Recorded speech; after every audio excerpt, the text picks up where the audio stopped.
Գառնիկ Դավթյան, նախապատրաստվի Ռուստամ Բաքոյանը։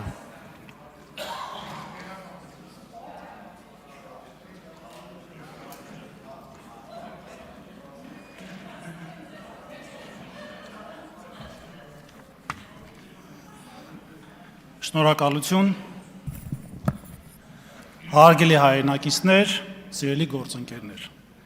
Տիկին Կարապետյանն այստեղ է։ Տիկին Կարապետյան, ես Արցախի Հանրապետության անվտանգության խորհրդում եղել եմ Ադրբեջանում հայատյացության ուսումնասիրող փորձագետ։ Գրել եմ գիրք դրա մասին։ Իդեպ մեկը կարող եմ ձեզ նվիրել, վստահ մի փոքր բան կփոխվի ձեր մոտ։ Ի տարբերություն ձեզ, իմ ու ձեր ուսումնասիրությունները իրարից ահավոր շատ տարբերվում են ու բնավ տրամաբանական ոչ մի կապ չկա իրենց միջև։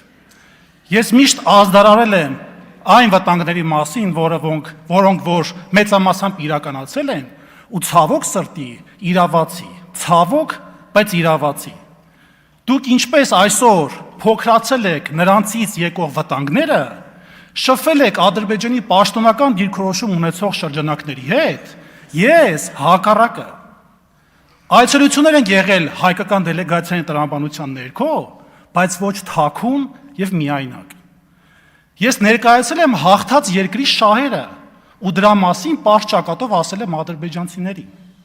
Ինչպես այսօր դա ասում եմ ձեզ, Տիկին Կարապետյան։ Ադրբեջանի ուսումնասիրությունը ինձ այսօր բերել է այստեղ եւ մշտապես իմ ուսումնասիրությունները այսօր անգամ հուշում են նրա մասին, որ այն աղետները, որոնք որ եղել են ժամանակին, նաև կարող են կրկնվել բոլորիս հետ, առանց որևէ խտրականության։ Պարոն Ռուբինյանի հարցը բոլորովին էլ պատահական չի եղել։ Ես աշխատելով Արցախում շատ լավ գիտեմ, որ Թուրքիա գնացած մեր հայ երիտասարդները բազում անգամ հավաքագրվել են, բայց չգիտես ինչի պարոն Ռուբինյանը դա հերքեց։ Հաջորդը, Ինչ է հերքեցի։ դուք ասացիք, որ դրա հետ կապ չունեք, այդքան բան։ Հա, չգիտեք ինչի հերքեցի։ Դե ես ասեցի, ինչ ասեցի։ Ինչ ասեցի։ Պարոն Ղազարյան, պարոն Աղաջանյան եւ պարոն ներողություն, պարոն Աղաջանյան եւ Տիկին Ղազարյան։ Ադրբեջանի մասին ընդհանրապես մի խոսեք, էլի։ Դուք այդ թեմայի մասին մի անդրադարձեք։ Ձեր ասածների մեջ ոչ տրամաբանական կապ կա, ոչ էլ առհասարակ հիմնավորումներ։ Ադրբեջանի պաշտոնական հռետորաբանությունը բացի տարածքային պահանջներից, որոնք պարբերաբար հնչում են, արդեն անցել են կարմիր գիծը, որի մեջ մտնում է շատ ավելի կարևոր պարագաներ։ Մի հատ կարգին հաղորդում սկեչ կար, որ ասում էր գնդակ, գոլ։ Հիմա բացատրեմ դա ինչ է նշանակում։ Բացի տարածքային պահանջներից, նաև եղել է հիմա գործում է Արևմտյան Ադրբեջան հակահայկական կառույցը, որը պարբերաբար խոսում է Հայաստանում էթնիկ փոփոխություն կատարելու մասին եւ մշտապես սպառնալիքի տակ է պահում Հայաստանի ժողովրդին։ Հաջորդ հանգամանքը կա կանխարգելիչ մեթոդներ, որոնք իրականացում են վերլուծական հիմքով եւ մի փոքր կարևոր հանգամանք նշեմ, կարծում դա ձեզ կօգնի։ Եթե պետությունը անտեսում է հակառակորդի պաշտոնական հայտարարությունները, որը դուք անում եք, ապա հրաժարվում է անվտանգության ռազմավարական պլանավորման կարևորագույն սկզբունքներից։ Մյուս հատվածը, պարոն Աղաջանյան, Տիկին Ղազարյան, ես կարծում եմ, որ 2018 թվականից հետո ձեր մոտ ռեգրես կլիներ, ավելի ճիշտ պրոգրես կլիներ, բայց չգիտես ինչի, հիմա ռեգրես եմ նկատում։ Ադրբեջանի ղեկավարության պաշտոնական հայտարարությունները հետագայում մշտապես, գրեթե մշտապես, իրականություն են դարձել։ Դուք ոնց թքած ունեք կամ միգուցե արհամարել եք հայ ժողովրդի քվեն, որ հունիսի 7-ի եւ հունիսի 8-ի լույս 02:00-ին կանգնեցել եք ձայների հաշվարկը,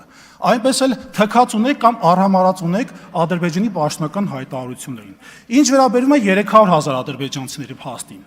մեր խմբակցության կողմից ընտրություններից առաջ եւ հիմա, որ դրա մասին խոսում ենք, եղել է պարզ առաջարկ Սաֆարովյան օրենքի ընդունումը, որի մասին ապագայում կփորձենք քննարկել։ Դա որ ընդունեք, մեր կողմից էլ այդ խոսույթը կփակվի, ու այդ խոսույթը հիմնավոր փաստերի վրա է կայացած։ Մասնավորապես պաշտոնական հայտարարությունների, մասնավորապես այն պետական քարոզի, իդեպ Արևմտյան Ադրբեջան հակահայկական կառույցը ֆինանսավորում է Ադրբեջանի պաշտոնական կառավարման օղակներից, հանձինեց Իլհամ Ալիևից։ Դա վկայող եւ փաստարկված հիմքերով ապացուցված իրականություն է։ Ուզեք ընդունեք, չուզեք, դա իրականություն է, պարոն Աղաջանյան։ Հաջորդը, պարոն Թունյան, իմ գործընկեր պարոն Ղազարյանը լայն գործիքակազմ ունի, ամենայն հարգանքով ձեր հանդեպ։ Բայց տեսնում ենք, բայց դուք էլ եք տեսնում մեր կողմից ԱԺ աշխատանքների մեր տրամաբանությունը, եկեք մեր աշխատանքները ջուրը չգցենք, սա որպես առաջարկ։ Մյուս հատվածը։ Վերջապես պարոն Կոնջյանի կանադառնանք, որովհետև հիմնական ելույթը ձեզ է վերաբերում, պարոն Կոնջյան։ 2018 թվականին դուք խոստանում եք նոր քաղաքական մշակույթ։ Խոստանում եք, որ Հայաստանի Հանրապետությունում այլևս երկակի ստանդարտներ չեն լինի։ Կլինի օրենքի հավասար պայմաններ։ Անցել է 8 տարի, պարոն Կոնջյան։ Ինչ է մնացել ձեր խոստումներից։ Այսօր դուք առաջադրվել եք որպես ազգային ժողովի փոխնախագահ, դուք ոչ միայն ներկայացնում եք ձեր քաղաքական թիմը, այլ նաև կրում եք քաղաքական պատասխանատվությունը։ Վերջին օրերին հասարակությունը քննարկում է աղմկարողից հարցեր, որոնցից մեկում իդեպ քրեական վարույթ է արդեն անցել, սկսվել, ինչպես տեղեկացա մամուլից։ Քաղաքական պատասխանատվությունը սկսվում է այնտեղ, որտեղ ավարտվում են արդարացումները։ Վերջապես ընդունեք այդ սխալները, պարոն Կոնջյան։ Դուք հաճախ եք խոսել օրենքի գերակայությունից։ Հիմա հասարակությունը իրավունք ունի այդ նույն սկզբունքայնությունը տեսնել ձեր կողմից, պարոն Կոնջյան։ Եթե տարիներ շարունակ պահանջել եք ամենաբարձր չափանիշներ ուրիշներից, ապա այսօր եկել է այդ չափանիշները պահանջելու ինքներդ ձեզնից։ Պարոն Կոնջյան, քաղաքական հեղինակությունը պաշտոնով չի ստեղծվում։ Այն ստեղծվում է այն պահին, երբ հասարակությունը համոզվում է, որ այդ քաղաքական պաշտոնյան մինչև այդ կատարած իր գործերով արդեն ունի եւ վստահություն, եւ իհարկե քաղաքական կշիռ։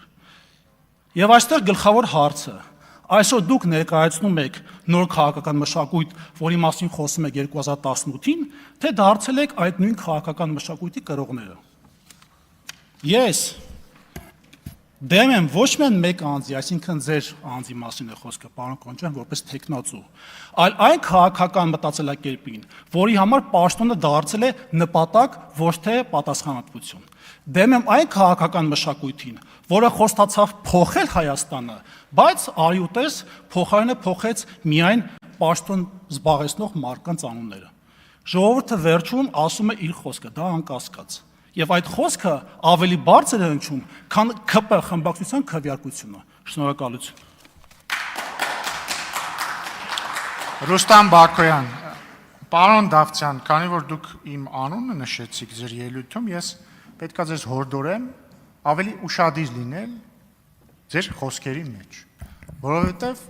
ես օրինակ այսպես իմի կբերեմ ձեր ելույթը։ Այդպես էլ չհասկացանք պարոն Դավթյանը ինչով էր զբաղվում ադրբեջանցիների հետ Թիֆլիսում, բայց չգիտես ինչու նա դա հերքեց։ Շատ տարօրինակ մի ընդհատեք ինձ։ Ուշադիր եղեք ձեր հայտարարությունների մեջ, որովհետև հիմա ես կարող ասեմ ասել, թե ով ինչ չի հերքել կամ ով ինչ է հերքել չգիտես ինչի։ Եվ մի անցեք սահմանները։ Հակառակ դեպքում ես կհամարեմ, որ պայմանավորվածությունը խախտված է եւ մենք կհամարենք, որ պայմանավորվածությունը խախտված է։ Պարոն Բակոյան, համեցեք։ Շնորհակալություն,